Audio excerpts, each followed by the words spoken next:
খুব বুঝেন। বাচ্চার কাছে যেমন সম্মান মূল্যবান টাকা রাখা যায় না, ও টাকার মর্ম বুঝে না। ঠিক যারা আল্লাহ চিনে না, নবী চিনে না, কোরআন বুঝে না, এক হাতে ধর্মের চাবি দিলে ওই ধর্ম ধ্বংস হয়ে যায়। ঠিকই কইলেন, এদ্দুরি শেষ।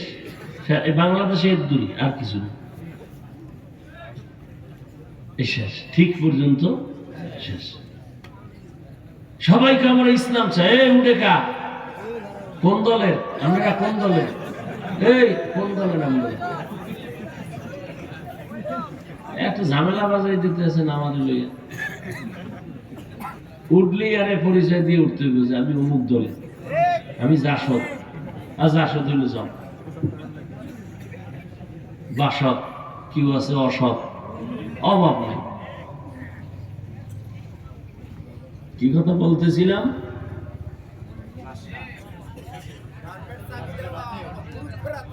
ও, ইসলাম চাই, সবাইকে ইসলাম চাই।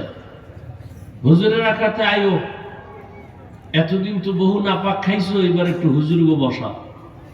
হ্যাঁ হুজুর, কোনো টেনশন নেই। বোর্ডের আগের রাইতে টাকা খাইয়া সকালবেলা কেবলা ঘুরে ফেলেছে।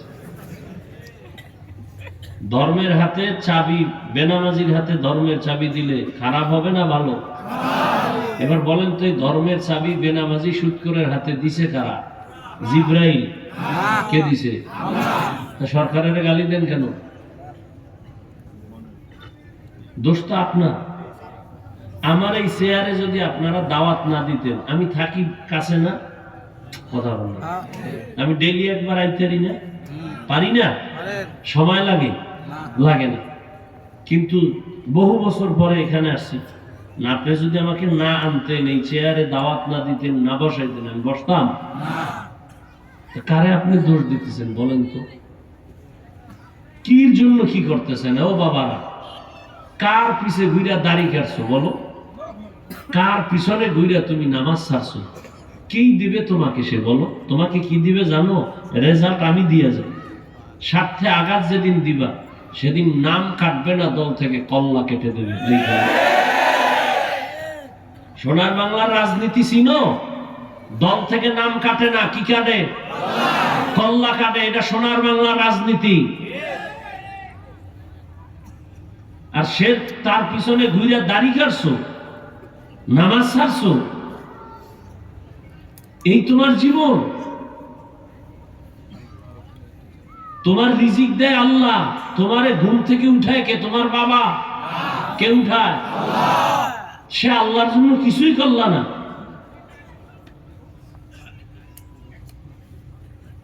ওই একটু আগে আমার ভাই বলে গেছে না, দুনিয়ার ঘর সাজাইছো, কবরের লেগে কি সাজাইছো? দুনিয়ার ঘরে থাকবা কয় বছর? 60 বছর, 70 বছর, তাও তো পুরা থাকে না, ঘুরতে ফিরতে অর্ধেক জায়গা। আর কবরে থাকবা কত শত বছর। তো দুনিয়ার ঘরটারে সাজাইতে কত কিছু করলা। 60 বছরের ঘর, আর শত শত বছরের ঘরের জন্য কি করছো? দুনিয়ার ঘরের মধ্যে যেন শীত না ঢুকে, বাতাস না ঢুকে, সব আটকাইছো, ওয়াল করছো, জানালা করছো, চোর যেন ঢুকতে না পারে, ডাকাত ঢুকতে না পারে, সাপ ঢুকতে না পারে, পিপিলিকা ঢুকতে না পারে। তোমার শত শত বছর যে কবরে থাকবা, ওই কবরে সাপ ঢুকবে, বিচ্ছু ঢুকবে, ওটা ফিরানোর লেগে কি করছো? আর না বলো যে না হুজুর, কোরআন টোরান সব মিথ্যা, একটা প্রমাণ দাও, এখন দাড়ি কেটে ফেলি, সব বন্ধ করে দেই, শার্ট প্যান্ট টাই পরে রাস্তায় নেমে গান বাজনা শুরু করি, সব কোরআন শরীফ জ্বালায় দিব। একটা ভুল বের করো, কারণ কোরআন ভুল তো আল্লাহ নাই, এটাও কথা। কোরআন ভুল মানি জান্নাত নাই, জান্নাত আছে, এটাও ভুল। আমাদের সব কথার পুঁজি তো কোরআন। আল্লাহ আছে, প্রমাণ কোরআন। জান্নাত আছে, প্রমাণ কোরআন। জাহান্নাম আছে, প্রমাণ কোরআন। কবর আছে, প্রমাণ কোরআন। কিয়ামত হবে, প্রমাণ কোরআন। সেই কোরআনে ভুল মানি, কিয়ামত ভুল। কোরআনে ভুল মানি, আল্লাহ ভুল। কোরআনে ভুল মানি, জান্নাত ভুল। একটা ভুল দেখাও, এখন দাড়ি কেটে ফেলবো, তোমার মতো শার্ট প্যান্ট টাই পরে রাস্তায় নেমে যাব। আর যদি বলো না আসলেই সত্য, তাহলে পাও ধরার জন্য বলো আমি নিচে আসি, বলো আমি নিচে আসি। যে না ভুল তো জীবনে, মানুষের একটা শখ থাকে গানের মধ্যে জানি কি মজা, নাচের মধ্যে কি জানি মজা, মাইয়া লইয়া আড্ডায় কি জানি মজা। তো এই মজা কিছু কিছু তো করছো, এখন ফের আর কত করবি? করছো তো। মনে চাইছে নামাজ পড়বি না, পড়ো নাই। মনে চাইছে পার্কে দৌড়াবি, গেছো। মনে চাইছে মেয়েদের নিয়ে সারা রাত আড্ডা করবি, করেছ। আর কত? তওবা করো এবার। তোমার মতো গুনার আকর্ষণ তো আমার মধ্যেও আছে। আমি তো একদিনও পারলাম না, আমি তো পার্কে ঢুকতে পারলাম না, আমি তো মাইয়া লইয়া আড্ডা দিতে পারলাম না, আমি তো মেয়েদের যাত্রার নাচ গান দেখতে পারলাম না। তোমার অন্তরে যেমন শখ আছে বা আকর্ষণ আছে, ওই গুনার আকর্ষণ তো আমারও আছে। তা আমি তো মোটাই পারলাম না, না পাইলে বরং তোমাকে বুঝাইতেছি, তুমি তো করেছো, সব মিটাইছো, এরপরে বুঝাইতেছি, তুমি এখনো ফিরবা না। হয়তো কোরআন ভুল ধরাই দাও, নামাজ রোজা বাদ দিই, তোমার লাইনে চলে আসে, আর না হয় ফিরো। কয়দিন করোনায় কত যুবক চলে গেল, ডেঙ্গুতে কত যুবক চলে গেল, আর কত?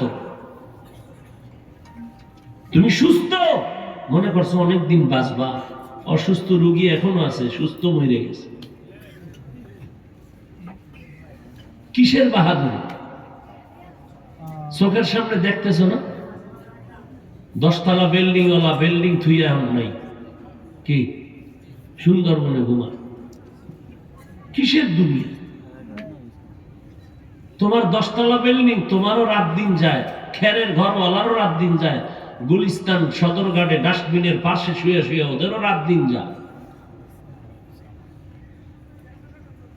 কিসের ধান্দায় পরে আজকে নামাজ ছাড়ছো বলো? কি পাইছো নামাজ বাদ দিয়ে? আচ্ছা সম্মান, মানুষ দুনিয়ার পিছনে দৌড়ায় কেন? 2 জিনিস চায়, শান্তিতে খাবে ঘুমাবে আর সম্মান। কই এই দুনিয়াদারের তো একটাও সম্মানে নাই। ফুলের মালার পর জুতা কি?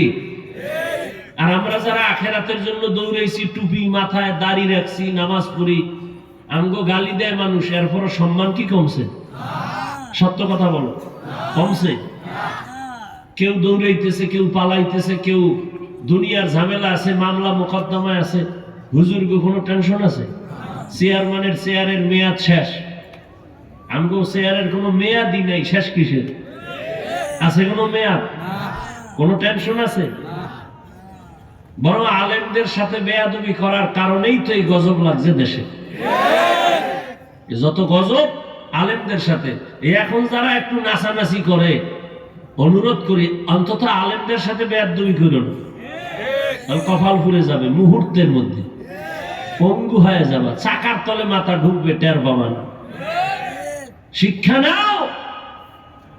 আওয়ামী লীগ নাই নাই কইয়া নাচিস না, শিক্ষা নে। জুলুম করলে তোর পিঠের চামড়াও থাকবে না। সাবধান। আল্লাহ হেদায়েত দান করুন। দুনিয়ার সবাই ধান্দাবাজ আর চান্দাবাজ। নিজের চেয়ারটা ঠিক রাখবে কেমনে এই ধান্দা, নিজের দল কেমনে বড় করবে এই ধান্দা।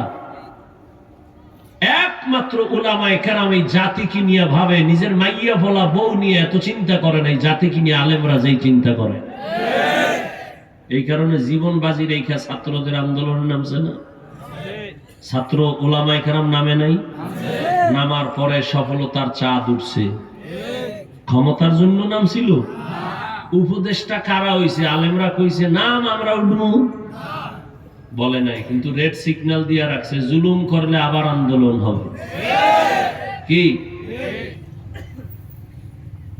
তুমি তো চিন্তা করো, আমার চাকরি গেল না থাকলো, আলেম ইমামতি আছে না নাই চিন্তা নেই, আমার ওয়াজ হোক না না হোক চিন্তা নাই। এই উম্মতের জন্য সব ফেদা। নিজের মাইয়া ভোলা ঘর বাড়ি সব বাদ দিয়ে আপনাদের পেছনে। শুধু কি আমি, সমস্ত তাবলিগওয়ালারা, পীর সাহেবরা, মসজিদের ইমামরা। দেখেন তো, একজন সরকারি বা বেসরকারি চাকরি করে না, ডিউটি কয় ঘন্টা করে? 8 ঘন্টা। বলেন বেতন কত? নিম্নের দেখুন 20,000। টেবিলের তরে আরো অনেক মুক্তা টুক্তা তো আছেই। আচ্ছা ইমাম সাহেব আপনাদের মসজিদে ডিউটি কয় ঘন্টা? 24 ঘন্টা। হ্যাঁ 24 ঘন্টা। বেতন কত? 7,000। সত্যটা বলেন না। রিমান্ডে রাখছেন না ইমাম রে? এক ওয়াক্ত নামাজে না থাকলে রিক্সা ড্রাইভার কা হুজুর জোহরে গেলেন কই? কে তুমি? কয় রিক্সাওয়ালা। এত পাওয়ার? 5 টাকা মাসে বেতন দেয়। আপনারা তো হাসেন, আমি কলিজার কষ্ট নিয়ে বলতেছি যে এই বেয়াদবি কেন, এই বৈষম্য কেন? সরকারি বেসরকারি চাকরি করে 8 ঘন্টা 20,000 টাকা বেতন, আর 24 ঘন্টা রিমান্ডের মধ্যে একজন আলেমকে রাইখা বেতন দিবেন 10,000। সভাপতির বেতন কত দেয় মাসে? 100। সেক্রেটারি 50। মাস মাস নগদ, 6 মাস বাকি। কি ওই যে শিয়ালের হাতে মুরগি, মনে আছে তো? হ্যাঁ, শিয়ালের হাতে মুরগি। আল্লাহ হেদায়াত দান করুন। এরপরে কত রেস্ট্রিকশন। ইমাম সাহেব আমনে আমগো নেতা, সাফাবাজি একটা দিয়ে দিল। তবে কোনো দল করা যাবে না, নিরপেক্ষ থাকতে হবে। আমার কলিজার যুবক, নতুন ভাবে দাঁড়াও। ইমাম যদি নিরপেক্ষ থাকতে হয়, কমিটির প্রত্যেকটা মানুষকে নিরপেক্ষ থাকতে হবে। কমিটির মানুষ যদি ধান্দাবাজি আর চান্দাবাজি রাজনীতি করে, ইমাম সাহেব কালকে থেকে মাইক নিয়ে ইসলামের রাজনীতি করবে। বাধা দিলেই আন্দোলন। কোন বেয়াদব যদি আলেমের সাথে বেয়াদবি করে, লিস্টি দাও। কি বেয়াদবি করে, কি বলে, রেকর্ড করে আমাদের দাও। আবার আমরা ওলামায়ে কেরাম আবার মাঠে নামবো। জুলুম করার সুযোগ কাউকে দেওয়া হবে না। আল্লাহ হেদায়াত দান করুন। আমিন। কতটা জুলুম করেন আপনারা ইমামের সাথে? এরপর ইমাম কি কোনোদিন গালি দিছে? আপনারা সরকারের না এমনি এমনি খাইয়া লাল পতাকা লয়ে এখানে কি মানব বন্ধন কেন? সরকারের গদিতে লাল বাতি জ্বালাম। বিষয় স্কেল বাড়াইতে হইল। বুঝেন তো কি বাড়াইতে হইল? ইমাম সাহেবের বেতন মাত্র 7,000, 6 মাস বাকি। ইমাম সাহেব লাল পতাকা লইছে। জুমায় কোনদিন কইছে এই বেতন বাড়াবি নিলে আসর থেকে সূরাটা উল্টা হবে, কইছে ইমাম সাহেব? বরং যখন মোনাজাতটা দেয়, কলিজা দিয়া দোয়া করে, আল্লাহ ব্যবসায়ীদের ব্যবসায় বরকত দাও, চাকরিজীবীদের বরকত দাও, অসুস্থ রোগীদের সুস্থ বানাও, কবরওয়ালাদের জান্নাত দান করো। আয় আল্লাহ সবাইকে সুস্থতার নেয়ামত দান করো, সন্তানগুলো আদোওয়ালা বানাও। একটা লাইনেও বাদ রাখে না দোয়া করতে। এই দোয়া লইয়াও কি লেখি একজনে, আমার আব্বার জন্য একটু ইমাম সাহেব দোয়া করেন জুমার দিন। ইমাম সাহেবের মনে মনে নিয়ত করছে 1,000 টাকা দিব আব্বার জন্য দোয়া হাদিয়া। ইমাম সাহেব দোয়ার ভিতরে আরো 5 জনের নাম কইছে। এখন মোনাজাতের ভিতরেই মাথা গরম। আমার আব্বার দোয়া আরো 5 জায়গায় ভাগ হয়ে গেছে। এরকম বেয়াদব আছে না নাই? ভিতরে ভিতরে রাগ হইয়া 1,000 টাকা বাদ দিয়ে 100 টাকা লইছে। লইয়া নামাজের পরে যখন যায়, ইমাম সাহেবের 100 টাকা দিয়া ধাক্কা দিয়ে নেন হুজুর, এরমই কইরেন। এরকম বেয়াদব আছে না নাই?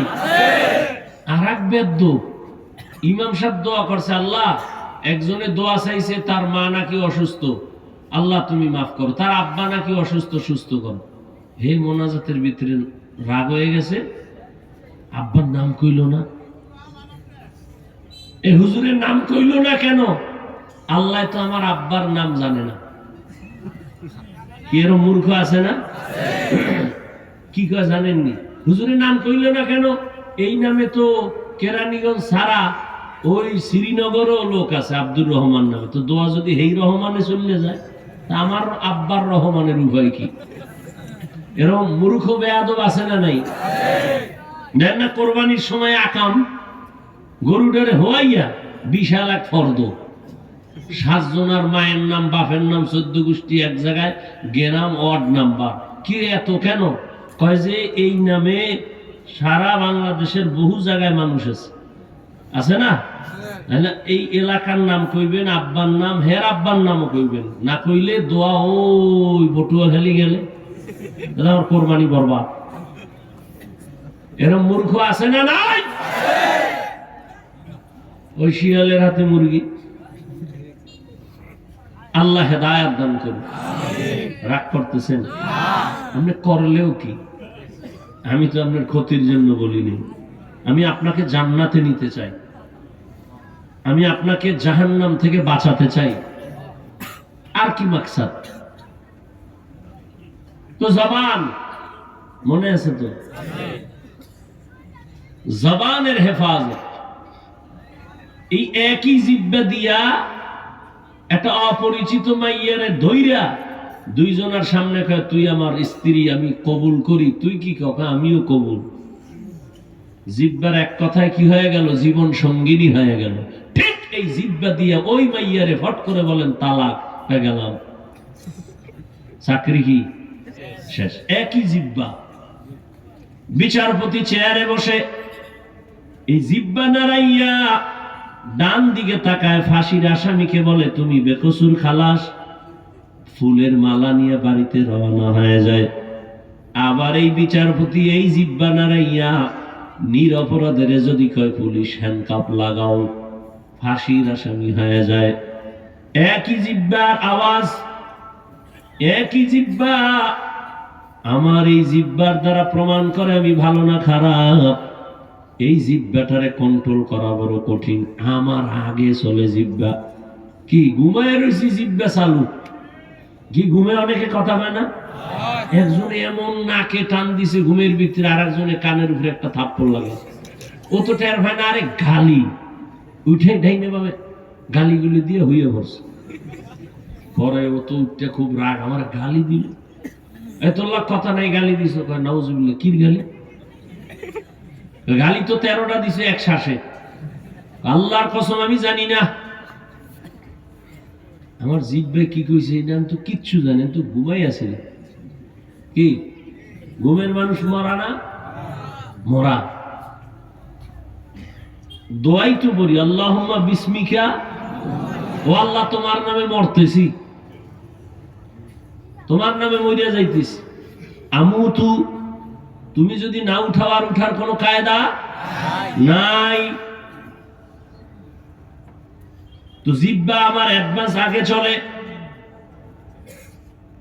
এটারে কেমনে কন্ট্রোল করি? হাত অন্যায় করে এটারে বাইদা দিলে আর অন্যায় করতে পারে না।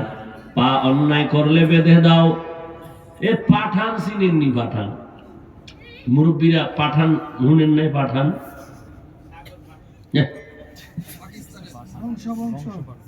পাঠান তো এক পাঠানের বাড়ি আর এক পাঠান গেছে চুরি করতে। চোরারে ধইরা পাও দুইটারে বাইন্দা খুঁড়ির লগে আটকাইছে। আটকে গেছে থানায়। ও সিসাব, আমার বাড়ি চোর ঢুকছে, বাইন্দা থুয়েছি। কেমনে বাঁধছেন? পাও দুইটা খুঁড়ির লগে বাঁধছে। হাত বাঁধছেন? কয় না। কথায় হাত দিয়া ছুটে যদি যায়, ও এটাও তো একটা কথা। কয় ওসি সাহেব টেনশন নাই, আমিও পাঠান ও পাঠান। আমার মাথায় যেহেতু এটা আয় নাই, ওর মাথায় আইতো না। ওসি আয় দেয় ঠিক এই বলদ এরম বইয়ে গেছে। আর রশি খুলে নেই। পা অন্যায় করে বেঁধে দাও, হাত অন্যায় করে বেঁধে দাও, অন্যায় করবে না। কান অন্যায় কথা শুনে পট্টি লাগায় দাও, আর অন্যায় কথা কানে আসবে না। চোখ তোমার অন্যায় করে, কালো পর্দা লাগাও, নেকাব লাগাও, কালো চশমা লাগাও, আর বেগানা দেখবে না, অন্যায় দেখবে না। কিন্তু তোমার জিহ্বাটা যে অন্যায় করে বারবার, এটারে আটকাবা কেমনে? রশি দিয়া বাঁধা যাবে? সুতা দিয়া বাঁধা যাবে? কষ্টেপ লাগানো যাবে? দুনিয়ার যত বড় কষ্টেপ নেও, তোমার হাতে বাঁধলে আর চামড়া উঠায় ফেলবে, কিন্তু জিহ্বায় কোনো কষ্টেপ লাগবেই না। এটা এমন একটা আল্লাহর কুদরত। 24 ঘন্টা জিহ্বার সাথে আল্লাহ পাক মোবিল লাগায় দিছে, লালা দিয়া রাখছেন। ও বান্দা, শুধু লালাটা তোমার কলিজাটারে ঠান্ডা রাখে, এরে বান্দা, পানি যাইয়া তোমার গলা আটকায় দেয়, কিন্তু জিহ্বায় কিন্তু আটকায় না। কোনো খানা আটকায় যায় গলায়, জিহ্বায়। জিহ্বায় আমার ডিউটি ঠিক আছে, আমি ধাক্কা দিয়ে ভিতরে দিয়ে দিছি, হ্যাঁ গিয়ে আটকে গেলে দোষ কি আমার? জিহ্বার মধ্যে এমন লালা অল টাইম, এই লালা কিন্তু ঔষধ। আপনার চেহারায় যুবকেরা কইলে মানুষ না করো আকাম, হারাটা রাত মোবাইল লইয়া কেমনি ওয়াজ শুনবি? সারা রাত আকাম করতে করতে মোবাইলে চেহারাটারে পেতনি বানায় লাইছে। কার্টুন দেখতে দেখতে নিজে এখন কার্টুন হয়ে গেছে। চেহারার মধ্যে কোনো নূর নেই, আলো নাই, মায়া নাই। অথচ 40 বছর পর্যন্ত চেহারা উজ্জ্বল থাকবে, আর তোমার 25 বছরে চেহারা শেষ। শুধু কি চেহারা, ফুল মানে তোর মধ্যে আছে বলতে কিচ্ছু নেই। চোখের পাওয়া নাই, কানের পাওয়া নাই। মা কয় গোসল করবি না, কয় খানা খেয়ে লাইছি। কানের পার্স নষ্ট, চোখের পার্স নষ্ট, হার্ট দুর্বল, ব্রেন কিন্তু কমে গেছে। একটা কথাও আমি ফাউল বলি না বাবা, তুমি পারলে গুগলে সার্চ দিও বাসায় যাই, টাচ মোবাইল দেখলে শরীরের অঙ্গের কি ক্ষতি হয়। হুজুর গোটা তো মানবি না, কপাল খারাপ। কিন্তু চিকিৎসা বিজ্ঞানী গুগলে দিয়ে রাখছে, এই মোবাইলের দিকে তাকাইলে চোখের পাওয়ার থাকে না, এই মোবাইল দেখতে দেখতে ব্রেন কমে যায়, নষ্ট হয়, কিডনি ড্যামেজ হয়। এই মোবাইলের সম্পর্কের কারণে তোমার হার্ট দুর্বল হয়ে গেছে, মাথা ব্যথা আগের থেকে বাড়ছে, কিন্তু খবর নাই তোমার। এখন মোবাইল দেখতে দেখতে কিছু লেখা যে পড়বা পারো না, 10 মিনিট দেখলে মাথা ঘুরায়, গোলায় যায়, কি দেখতেছি। দুর্বল হয়ে গেছে শরীর, না জীবন আছে, না যৌবন আছে, না লেখাপড়া আছে। এই একটা মোবাইল কেন্দ্র কইরা মায়ের সাথে কত বেয়াদবি করছে এই যুবক। শুধু এই মোবাইলকে কেন্দ্র করে বাবার সাথে কত বেয়াদবি করছো বল। এই মোবাইলকে কেন্দ্র কইরা শিক্ষকের সাথে বেয়াদবি করেছো। এই মোবাইলকে কেন্দ্র কইরা কত আলেমের সাথে বেয়াদবি করেছো। এই মোবাইল কেন্দ্র কইরা কত টাকা বাবার চুরি করছো। মোবাইল কেন্দ্র কইরা কত মায়ের টাকা চুরি করেছো। এই মোবাইল তোর জীবনটা নষ্ট করে দিয়েছে। মাত্র 30 বছর, যদি আরো 60 বছর হায়াত হয়, আরো 30 বছর যে বাঁচবি লাভ নাই, কারণ তোর অঙ্গ প্রত্যঙ্গ ধ্বংস।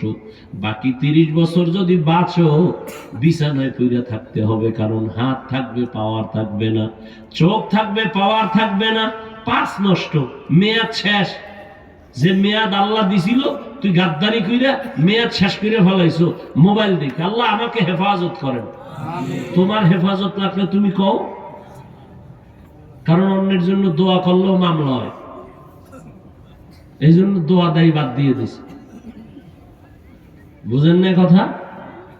তোমার যদি হেফাজতের দরকার হয় দোয়া করো, হেদায়েতের দরকার হয় তোমারটা তুমি করো। আমি আমারটা বললাম, আল্লাহ মোবাইলের গুনাহ থেকে হেফাজত করেন। এই মোবাইলের কারণে আমার মা বাবা দুইজনের মাঝখানে দেওয়াল হয়ে গেছে মোবাইল, ঠিক নেই? সন্তানের মাঝে, বাবা মায়ের মাঝে মাঝখানে দেওয়াল কি বলো? শিক্ষকের মাঝে, ছাত্রের মাঝে দেওয়াল মোবাইল। আহ, কত সংসার যে নষ্ট হয়েছে মোবাইল। মানকে সিফা আটকে গেছে মিস কল ভাইয়া, এখন হুজুর গো ফতুয়া খুঁজে 2 বিয়া তো জায়েজ। ও যে সিফায় আটকাইছি এটা আর কয় না। একটা বাবা যদি চিন্তা করতে আমি আর একটা বিয়া কইরা আমার সন্তানগুলো কার দিকে তাকাবে, আমি বাবা মইরা গেলে সন্তানের একটা নিঃশ্বাস আসবে। ওই যে রাজশাহীর একটা মাইয়া, ফেসবুকের গোলামেরা দেখো নাই, রাজশাহীর একটা মেয়ে লাইভে আসছে আধা ঘন্টা। আমাকে একজনে শুনাইছেন, আধা ঘন্টা লাইভ দিয়া কয়, ও বাবা আমি মইরা যাইতেছি, কারণ আমি স্বামীর ঘরে আসার পরে আমার স্বামী আমাকে মানসিক বারবার টর্চার করে। তোর বাপের চরিত্র খারাপ না হইলে 2 বিয়ে করছে কেন? বারবার এই কথা শুনতে ভাল লাগে না? আমারে বারবার টর্চার করে, ওই বাপের মাইয়া তো তুই, তোর চরিত্র আর কেমন হবে, আমি আর একটা বিয়ে করবো, তোর বাপে করছে সমস্যা নেই, আমি করলে সমস্যা কেন? বাবাই চিন্তা করে না যে আমার মাইয়াটা স্বামীর ঘরে গেলে টর্চার করবে। মেয়ে বলে বাবা আর কত কষ্ট সহ্য করব, মরে গেলাম, তুমি আরো বিয়ে করো। মরে গেলাম আমি, মরছে কিনার খবর পাই নেই। আধা ঘন্টা লাইভ দিছে রাজশাহীর একটা মেয়ে। একটা বাবা যদি শুধু সন্তানের চিন্তা করত, তাহলে এই আকাম ঘটাইতো না তো। আল্লাহ আপনি হেদায়াত দান করেন। এই মোবাইল জীবন শেষ, যৌবন শেষ, পরিবার শেষ, সব ধ্বংস হয়ে গেল। জবানের হেফাজত করি ওরে মুমিন। হাত হেফাজত করা সহজ, কান হেফাজত করা সহজ, চোখ হেফাজত করা সহজ। জিহ্বা নামের অস্ত্রটারে কেমনে তুমি আটকায় দিবা? কষ্টে লাগানো যাবে না। সাইডে দিব উঠেন কেন? এই কোন ব্যারাম আপনাদের? ঘুমে ধরছে? এখান থেকে বেরোইলি গুণা শুরু। এই যে দেখেন কি সুন্দর একটা পরিবেশ, বেহেশতের বাগান, এরপর এত সুন্দর মাহফিল হওয়ার পরেও কিছু নিমক হারাম কপাল পোড়া এই বেহেশতের প্যান্ডেলে নাই। এরা মহিলা প্যান্ডেল ঘুরে তপ করে মহিলা প্যান্ডেল, দোকানে ঘুরে আর আড্ডা দেয়, আর তাজা তাজা কবিরা গুনাহ করে। এই ওয়াজের উপলক্ষে মার্কেট কেন? ওয়াজের উপলক্ষে বেলুনের দোকান কেন? খেলনার দোকান কেন?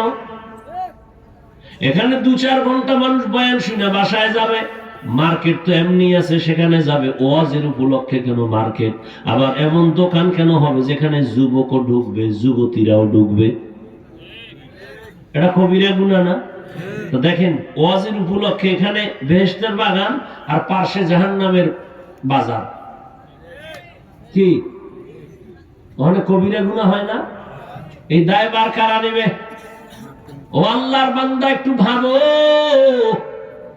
বেলুন কিনছে, বেলুন ওয়াজের সময় মোনাজাতের পরে কান্দে লয়ে যাইতেছে, এক হাতে বেলুন আর এক হাতে প্লাস্টিকের একটা বিশাল পাঙ্গাস মাছ। বউ কয় কি? ও কয় মোনাজাত এটা কবুল করে লইয়েছি। কত বড় বেহায়া বেলাজা যে ওয়াজে আইসা বেলুন কিনে বাসায় যায়। কত বড় ইতর নিকৃষ্ট অন্তরওয়ালা, একটা মাছ কিনছে প্লাস্টিকের, ওয়াজেতে যাওয়ার সময় এগুলো নিয়ে যায়। কত বড় বেলাজা বেহায়া। আর হেদায়াত কি হবে? কিসের হেদায়াত হবে? আল্লাহ হেদায়াত দান করুন। আমিন। ও পর্দার আড়ালের আম্মা জানেরা আছে না? এরে আম্মা জান, আপনারা তো এই দুনিয়ার বড় সম্পদ। আপনাদের মতো দামি সম্পদ আল্লাহ আর কাউকে দেন নাই, বানান নাই। দুনিয়াতে যত নবী আসছে সব নবীদের মা আপনারা, যত সাহাবায়ে কেরাম সব সাহাবাদের মায়ের মতো মা আপনারা। এ দুনিয়ায় যত আলেম হাফেজ যত আছে সবার মা আপনারা। এ দুনিয়া দামি দামি কবি সাহিত্যিক সব দামি দামি সন্তানের মা আপনারা। আপনারা তো আয়েশা রাদিয়াল্লাহু আনহার মতো নারী, ফাতেমা রাদিয়াল্লাহু আনহার মতো নারী, খাদিজা রাদিয়াল্লাহু আনহার মতো নারী। আরে আম্মা জান, বাদশাহ হারুন রশিদের স্ত্রীর নাম জানেননি? জুবায়দা খাতুন। এই আম্মা জানেরা, আপনারা তো ওই জুবায়দার মতো নারী। গোটা পৃথিবীর ইতিহাসের পৃষ্ঠায় স্বর্ণাক্ষরে গোটা রাষ্ট্রপতি, রাষ্ট্রনায়ক বাদশাহ হারুন রশিদ একদিকে রাষ্ট্র চালায়, অন্যদিকে বড় একজন আল্লাহর ওলি বুজুর্গ, তার স্ত্রী জুবায়দা খাতুন কোরআনে হাফেজা। এই জুবায়দা খাতুনের কাজের মহিলা 100। কয়শো? প্রত্যেকটা মহিলা কোরআনে হাফেজা। জুবায়দা খাতুন কয়, আমি ভাগ কইরা দেই আমার ঘর থেকে যেন পুরা 24 ঘন্টা কোরআনের তেলাওয়াত শোনা যায়। এক মহিলারে কয়, এই তুমি 1 ঘন্টা তেলাওয়াত কইরা কাজে নামো।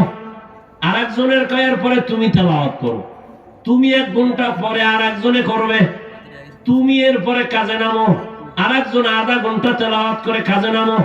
অর্থাৎ এইভাবে 24 ঘন্টা ডিউটি ভাগ করে দিছে, যেন আমার ঘর থেকে 24 ঘন্টা তেলাওয়াতের আওয়াজ শোনা যায়।